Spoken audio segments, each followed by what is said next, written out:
Nous recevons maintenant sur le plateau Antoine Quezada, coach et trader indépendant. Bonjour. Bonjour Anne-Laure. Alors vous êtes spécialiste de l'analyse technique. Quelles sont vos anticipations pour le CAC 40 ?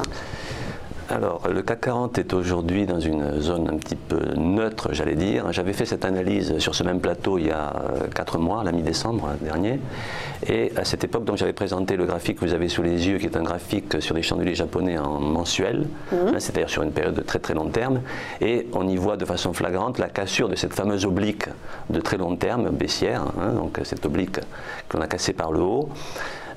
J'évoquais à l'époque la difficulté que nous aurions à franchir les 5400 points, les 5400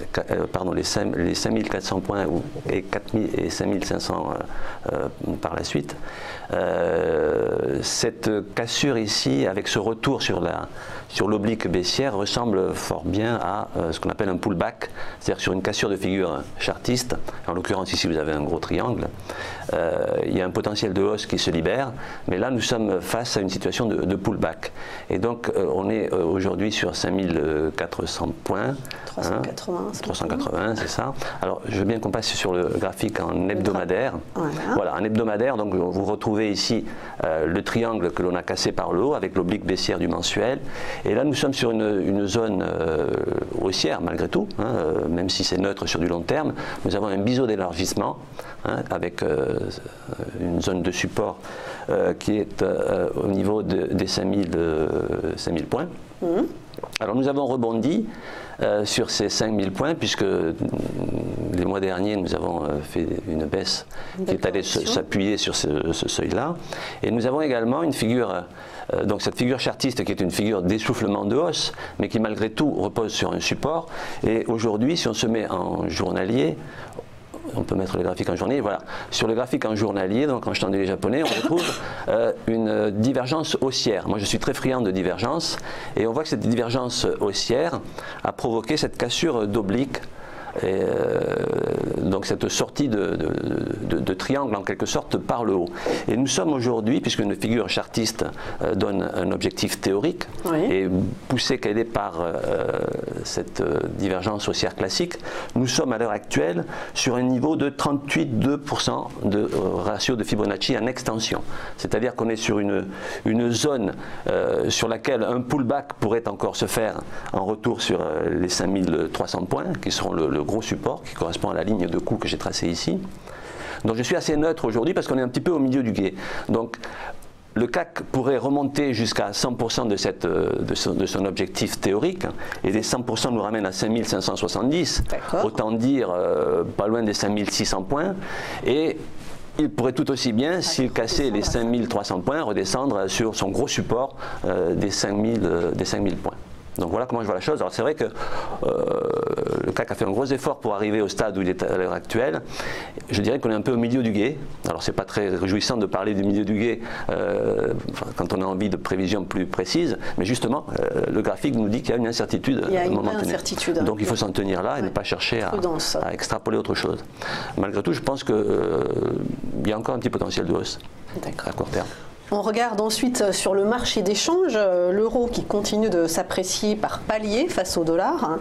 Alors théoriquement, jusqu'où cela peut aller? Certains de vos confrères et des experts chez TV Finance parlaient de 1,30 $ d'ici à fin juin. Ça vous semble envisageable, ça? Eh bien là aussi, à la mi-décembre dernier, sur ce même plateau, je faisais l'analyse de l'euro-dollar, et sur le graphique en mensuel que vous avez là sous les yeux, j'évoquais une figure en double creux, voire triple creux, qui est une figure de retournement haussière, boostée qu'elle est par une divergence haussière classique, et à la mi-décembre, nous étions autour des 1,17 sur l'euro-dollar.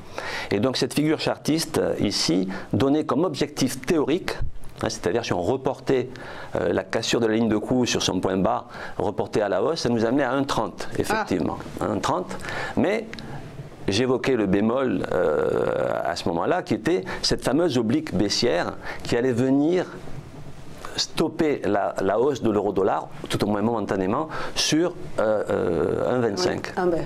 Et donc ça fait plusieurs semaines que l'on a atteint cette zone, qu'on l'a retapé, qu'on a buté dessus, et effectivement cette oblique empêche toujours cette hausse. Donc le 1,25 correspond aujourd'hui à 61,8% de Fibonacci en extension par rapport aux 100% que donne la figure chartiste, donc par rapport au 1,30 effectivement.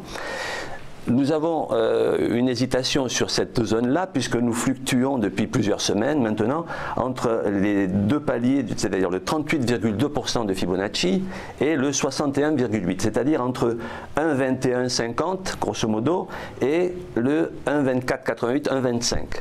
Donc le 61,8% de Fibonacci est souvent une zone de résistance très très forte sur les figures chartistes. Il faudrait vraiment franchir, casser l'oblique haussière pour libérer le potentiel qui à ce moment-là a toutes les chances de nous amener sur un 30, qui serait les 100% de l'objectif théorique de la figure en double creux.